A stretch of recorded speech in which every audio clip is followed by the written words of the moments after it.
أعوذ بالله من الشيطان الرجيم بسم الله الرحمن الرحيم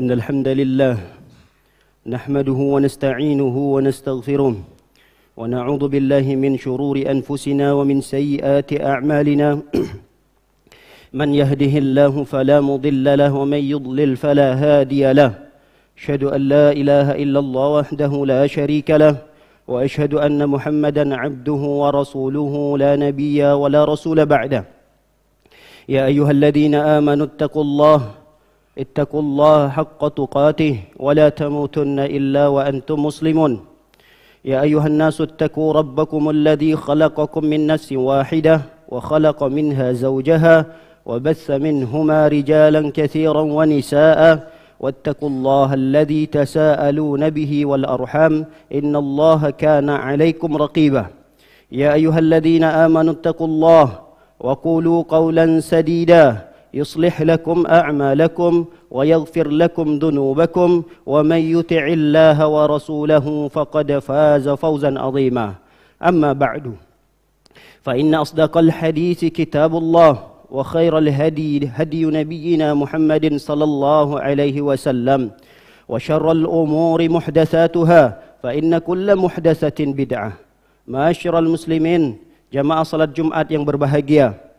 Pada kesempatan yang berbahagia ini, marilah kita meningkatkan kualitas takwa kita kepada Allah Subhanahu wa taala dengan sebenar-benarnya takwa, yaitu dengan menjalankan segala perintah Allah dan meninggalkan segala bentuk larangannya. Masyiral muslimin jamaah salat Jumat yang dirahmati dan disayangi oleh Allah Subhanahu wa taala.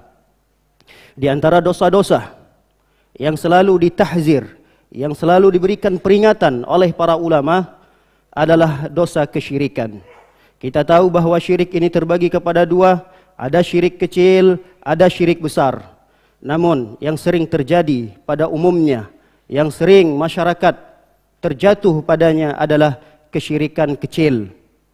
Namun kesyirikan kecil ini tidak bisa dipandang dan dianggap remeh, karena ia lebih berbahaya daripada dosa-dosa besar yang lainnya. Syirik kecil adalah sebuah perbuatan atau ucapan atau keyakinan yang akan mengantarkan seseorang kepada syirik besar. Jadi apapun syirik besar yang seseorang akan jatuh kepadanya atau jalan yang akan menuju pada syirik besar itu, maka ini disebut dengan syirik kecil. Oleh karena itu, Rasul sallallahu alaihi wasallam memberikan peringatan begitu tegas kepada para sahabat ketika itu. Kata Nabi sallallahu alaihi wasallam, "Akhwafu ma akhafu alaikum asyirkul asghar." Sesuatu yang paling aku takutkan terjadi pada diri kalian, kalian di sini adalah para sahabat yang di masa kejayaan dan masa-masa emasnya umat Islam adalah masa para sahabat.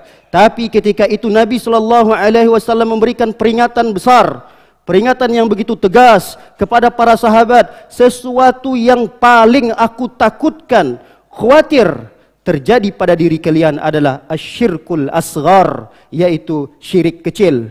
Oleh karena itu Ibnu Mas'ud radhiyallahu taala anhu mengucapkan sebuah ucapan yang pantas untuk dicatat dengan tinta emas, yaitu la'an ahlifa ala Allah, la'an ahlifa billahi kadhiban ahabbu ilayya min an ahlifa bi ghairillahi sadiqan. Aku lebih suka, kata Ibnu Mas'ud, aku lebih suka dengan seseorang yang bersumpah menyebut nama Allah walaupun dia dusta. Itu lebih aku sukai daripada seseorang bersumpah dengan selain nama Allah tapi dia jujur. Ini menunjukkan bahwa dosa berdusta tidak lebih berat daripada dosa syirik kecil. Padahal kita tahu berdusta termasuk dosa besar. Tapi kata Ibnu Mas'ud, lebih aku sukai berdusta dibandingkan dengan seseorang yang bersumpah dengan menyebut nama selain Allah Subhanahu wa taala. Pada kesempatan yang singkat ini, kami akan menyebutkan beberapa praktek yang terjadi di tengah-tengah masyarakat yang itu merupakan kesyirikan kecil dan banyak terjatuh dan terjadi pada kaum muslimin. Di antaranya yang pertama adalah riya. Riya yaitu seseorang beribadah kepada Allah tujuan selain karena Allah adalah karena ingin dilihat, karena ingin dipuji, karena ingin dianggap oleh manusia. Ini termasuk riya. Makanya Rasul sallallahu alaihi wasallam memberikan peringatan yang begitu tegas. Kata Nabi sallallahu alaihi wasallam, "Ala ukhbirukum bima huwa akhwafu alaikum indi min Masihid Dajjal." Maukah kalian aku kabarkan, kata Nabi SAW kepada para sahabat, maukah kalian aku tunjukkan kepada sesuatu yang lebih aku khawatirkan, yang lebih aku takutkan terjadi pada diri kalian dibandingkan dengan fitnahnya Dajjal. Kita tahu Dajjal di akhir zaman ketika keluar membawa fitnah yang begitu besar. Dia membawa fitnah, mengkafirkan orang-orang yang tertipu dengan tipu dayanya. Karena Dajjal memiliki kesaktian yang luar biasa yang diberikan oleh Allah Subhanahu wa taala. Dia bisa mematikan orang, kemudian bisa menghidupkannya kembali. Bisa menyuburkan tanah yang tandus, bahkan sebaliknya tanah yang subur bisa ditanduskan oleh Dajjal. Dan dengan waktu sekejap dia bisa berpindah satu kota atau satu negara ke negara yang lainnya. Luar biasa fitnah Dajjal. Namun kata Nabi SAW, maukah kalian aku kabarkan kepada sesuatu yang lebih aku takutkan daripada fitnah Dajjal. Ketika itu para sahabat, bala ya Rasulullah, mau ya Rasulullah. Apa sesuatu tersebut? Kata Nabi SAW, asyirkul khafi, kesyirikan yang tersembunyi. Yang dimaksud dengan syirkul khafi di sini adalah kata Rasul SAW, fayakumur rajul fayusalli fayuzayyinu salatahu lima yara min nazri rajulin. Kata Nabi SAW, syirkul khafi ini adalah seseorang yang berdiri, lalu kemudian dia mengerjakan salat, dia perindah salatnya supaya dilihat oleh orang lain. Ini yang disebut dengan riya. Yang kedua, bersumpah dengan menyebut selain Allah Subhanahu wa taala. Siapapun media yang dia gunakan, kalau itu disebutkan selain Allah, apapun objeknya, dari sumpah yang dia sebutkan tadi, namun dia menggunakan pengagungan kepada selain Allah, baik itu Nabi, baik itu Ka'bah, baik itu langit maupun bumi, bahkan orang tua sekalipun, maka haram hukumnya. Dan ini jatuh kepada dosa syirik. Misalnya, saya bersumpah demi Allah dan Rasulnya, tidak boleh. Saya bersumpah demi Rasul, haram.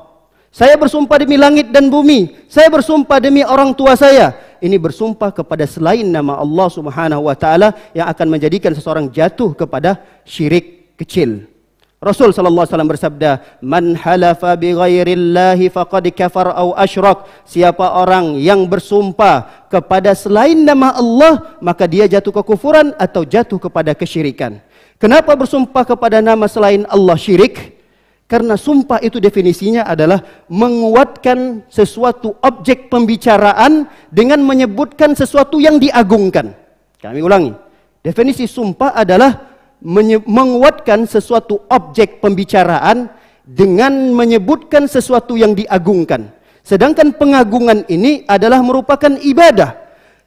Lalu kemudian jika pengagungan itu diselewengkan, diarahkan kepada selain Allah, berarti dia telah beribadah kepada selain Allah Subhanahu wa taala. Pada intinya, sumpah adalah merupakan ibadah kepada Allah, dan barang siapa yang bersumpah kepada selain Allah, itu artinya dia telah beribadah kepada selain Allah Subhanahu wa taala. Dan yang ketiga, di antara praktek yang sering terjadi di tengah-tengah masyarakat, dan ini merupakan syirik kecil, yaitu ucapan kalaulah bukan karena. Ini ucapan berbahaya. Hati-hati mengucapkan kalaulah bukan karena. Misal, kalaulah bukan karena satpam, pasti rumah saya kemalingan. Kalaulah bukan karena pilot tersebut, pasti pesawat ini jatuh. Kalaulah bukan karena dokter ini, pasti saya mati. Dan seterusnya. Ini ucapan mengandung unsur kesyirikan. Allah Subhanahu wa taala berfirman, "Ya'rifuna ni'matallahi summa yunqirunaha." Kalian sudah tahu kenikmatan-kenikmatan yang Allah berikan kepada kalian. Kalian diselamatkan dari mara bahaya itu karena Allah. Kalian disehatkan karena mendapatkan kesehatan itu merupakan nikmat dari Allah. Dan seterusnya. Lalu kemudian kalian ingkari itu. Maka kalimat yang benar adalah, kalaulah bukan karena Allah, kemudian dokter. Jangan lupa menggunakan kalimat kemudian. Bahkan tidak boleh, kata para ulama, menggunakan kalimat dan. Kalimat dan saja tidak boleh. Kalaulah bukan karena Allah dan dokter, karena kata para ulama, itu seakan-akan menyetarakan antara Allah dengan dokter. Tapi kalau menggunakan kalimat kemudian, itu berbeda maknanya. Kalaulah bukan karena Allah, kemudian satpam. Baru kemudian apa yang ingin kita sampaikan? Kalaulah bukan karena Allah, kemudian obat, resep dari dokter, dan seterusnya. Inilah ucapan yang benar. Dan berhati-hati para jamaah salat Jumat yang dimuliakan oleh Allah Subhanahu wa taala. Masih banyak praktek-praktek syirik yang lainnya yang kadang-kadang tidak kita sadari, dan itu terjadi pada diri kita dan pada keluarga kita. Aqulu qauli hadza wa astaghfirullah li wa lakum wa min sa'iril muslimin min kulli dhanbin istaghfiru innahu huwal ghafurur rahim.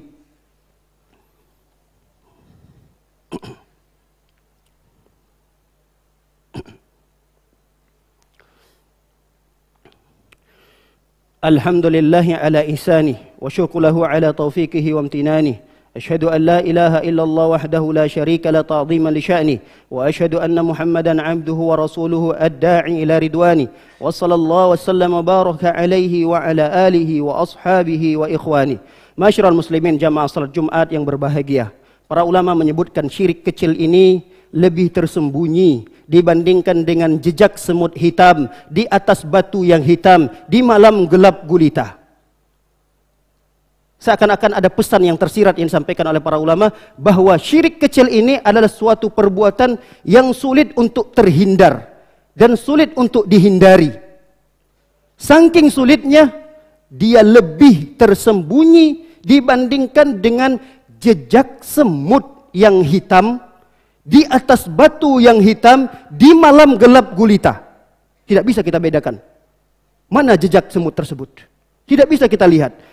Dan ini tidak berlebihan. Ucapan ini tidak berlebihan karena sesuai dengan sabda Rasul sallallahu alaihi wasallam. Kata Nabi SAW, "Ittaqus syirka fa innahu akhfa min dabibin namal." Kata Nabi SAW, takutlah kalian kepada perbuatan syirik karena sesungguhnya perbuatan syirik itu lebih tersembunyi dibandingkan dengan jejaknya semut. Jangankan di malam hari, di siang hari saja kita lihat tuh jejak semut, bekas jalannya, kita tidak bisa lihat. Begitulah kata Rasul SAW kesyirikan yang terjadi di tengah-tengah masyarakat. Dia lebih tersembunyi. Oleh karena itu para sahabat bertanya kepada Nabi, "Kaifa nattaqihi ya Rasulullah?" Kalau begitu bagaimana kami? Apa kiatnya, caranya agar kami bisa berhati-hati dari perbuatan syirik itu? Nabi pun mengajarkan sebuah doa. Usahakan untuk dihafal doa ini. Kata Nabi SAW, "Allahumma inni a'udzubika min an usyrika bika wa nahnu a'lam wa astaghfiruka lima la a'lam." Doa ini diajarkan oleh Nabi SAW agar menggugurkan, menghapuskan dari dosa-dosa kesyirikan yang tidak kita sadari ternyata itu terjadi pada diri kita dan pada keluarga kita. Demikian khutbah yang singkat ini. Semoga memberikan pelajaran yang berharga yang dapat kita amalkan dalam kehidupan kita sehari-hari.